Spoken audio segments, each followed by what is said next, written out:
Are you ready to unlock a whole new dimension in your Portuguese? We're about to move beyond just talking about what is and start exploring the world of what could be. Dreams, wishes, and all that fun what-if stuff. We're going to master hypotheticals. So let's just jump right in. So let's start with a big, fun question. What would you do with 10 million euros? Seriously, think about it for a second. Would you buy a private island, travel the world, quit your job?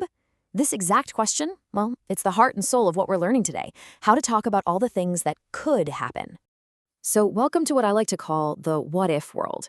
The great news is, Portuguese has this really elegant and surprisingly simple structure for all these daydreams, and we're going to break it all down, step by step. The best way to get your head around this is to think of it as a simple two-part formula. It's kind of like a balance scale, On one side, you've got your what-if condition, and on the other, you've got the imaginary result. It's all about a perfect balance of cause and effect. Okay, here's that structure laid out. The first part, the conditional, it almost always kicks off with C, which just means if. This part uses a verb tense called the imperfect subjunctive. But don't let the name scare you. Its only job is to be the hypothetical trigger. Then you have the consequenza, the result, and that part uses the conditional tense. So one part sets the dream in motion, and the other part paints the picture. So here's a huge tip. Your ear is going to be your best friend here. For that first part, the if clause, just listen for one key sound, that SSC ending. Se eu tivesse, if I had. Se eu fosse, if I were. Se eu falasse, if I spoke.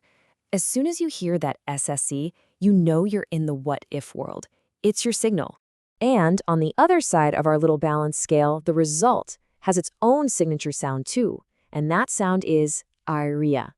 Eu viajaria, I would travel. Eu comeria, I would eat. Eu partiria, I would leave. See how they fit together? It's this beautiful little dance. The SSA of the condition sets up the iria of the result. They're a pair. All right, that's enough grammar theory, right? Let's talk about the real world. How does this actually show up in everyday conversations? How can you start using it, like right now, to sound more natural? Well, it really boils down to 3 super common situations. First, for any old hypothetical thing, like if I had more time. Second, and this one's huge, for giving polite advice. You start with that magic phrase, if I were you. And third, for talking about those big, unlikely wishes, like if only we could. Okay, let's zoom in on this one because it's a total game changer. Se eu fosse você. If I were you. Honestly, if you learn one phrase from this, make it this one. It's the perfect, polite, and incredibly common way to offer advice. In this example, I would talk to her today. See? It's not bossy, it's helpful. Okay, time for a little pro tip. This is one of those insider secrets that's going to help you understand what you're actually hearing on the streets in Brazil and make you sound way more natural in casual chats. Check this out. The formal way, the one you'll see in textbooks and need for exams, is se eu tivesse dinheiro, eu compraria carro.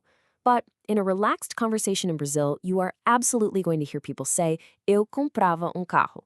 They just swap out that fancy conditional tense for this simple imperfect. It's a tiny change, but man, it makes a huge difference in sounding relaxed and natural. You knew it was coming, right? Every language has its final boss level, and for this structure, it's the irregular verbs.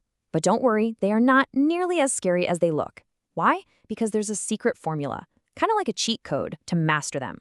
So you ready for challenge mode? Let's do it. We're about to unlock the secret that makes conjugating even the weirdest, trickiest irregular verbs surprisingly simple.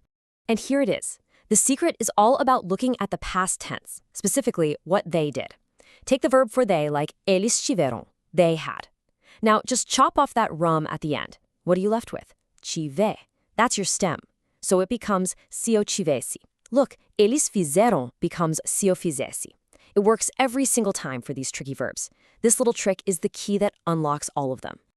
Okay, you've got the formula, you know the sounds, you've learned the common uses, and you even have the cheat code for the irregulars. Now it's time to actually fire up that imagination and put your new Dreamer's toolkit to work. Let's do a few quick ones. First scenario for you. You have a time machine for just 24 hours. Where would you go? How would you finish the sentence? Se eu tivesse uma máquina do tempo, eu iria para ancient Rome? The future? All right, next one. You wake up tomorrow with a superpower. You can either fly or turn invisible. What would your first day be like? Se eu pudesse voar, what's the first thing you do? Okay, last practice round. You can host a dinner party for any 3 people from all of history. Who would you invite? Se eu pudesse convidar qualquer pessoa, eu convidaria. Who's on your guest list? And now for the final thought. It's all you.